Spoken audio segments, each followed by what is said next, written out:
2024 లేదా 25లో డిగ్రీ లేదా బీటెక్ చదివారా? సాఫ్ట్‌వేర్ జాబ్ కోసం ఎదురు చూస్తున్నారా? అయితే కోడ్ జ్ఞాన్ 100 డేస్ కోర్సులో చేరండి. జాబ్ సాధించండి.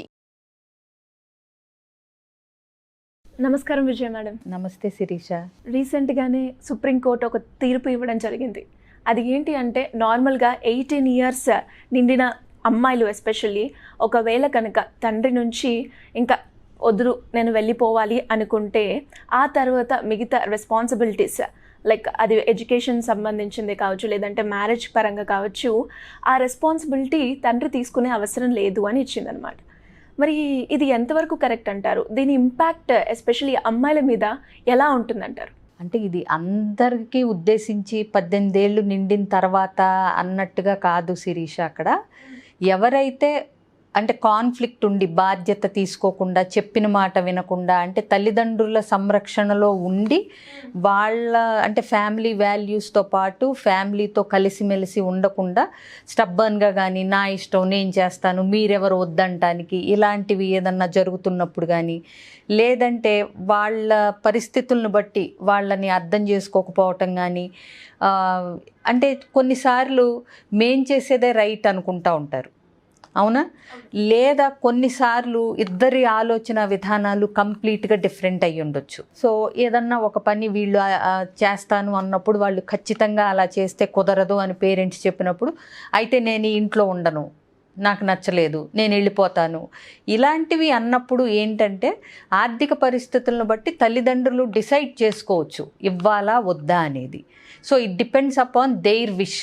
అంతే తప్పితే మీరు ఖచ్చితంగా నేను మాత్రం మీరు చెప్పింది వినను, మిమ్మల్ని పట్టించుకోను, మన ఫ్యామిలీతో పాటు జెల్ అయ్యి అలైన్మెంట్తో పాటు నా పద్ధతులు కానీ నా అంటే అవసరాలు కానీ నా విధానం కానీ ఉండదు, నేను ఇంట్లోంచి బయటికి వెళ్ళిపోతాను, కానీ రైట్ఫుల్గా నాకు ఆస్తి వస్తుంది, హక్కులు వస్తాయి, ఇట్లాంటివి మాట్లాడినప్పుడు సుప్రీంకోర్టు దానికి చెప్పిందనమాట. ఓకే, నువ్వు తెగతెంపులు చేసుకుని వెళ్ళిపోతున్నప్పుడు నీ బాధ్యత తీసుకోవాల్సిన అవసరం పేరెంట్స్కి లేదు అని చెప్పి.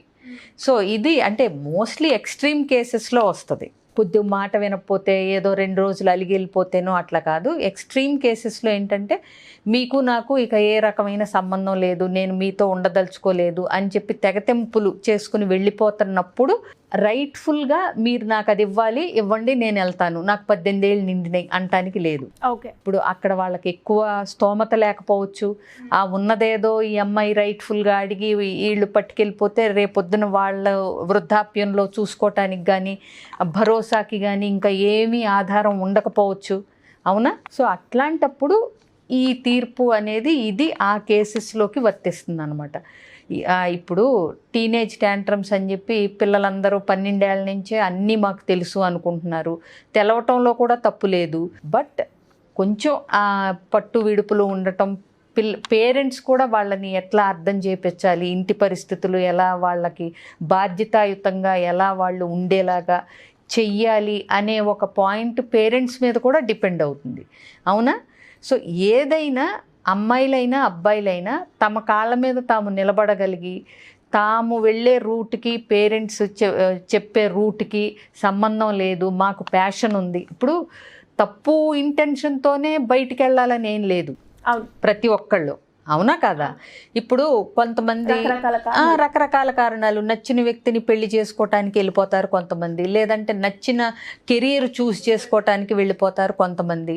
ఇంట్లో వాళ్ళు ఒకటి చదవమంటే అది చదవటం ఇష్టం లేక వెళ్ళిపోతారు, నేను వెళ్ళి ఇదే చేసుకుని ఇదే చదువుకుంటాను పార్ట్ టైం చేసుకునైనా అని వెళ్ళిపోతారు.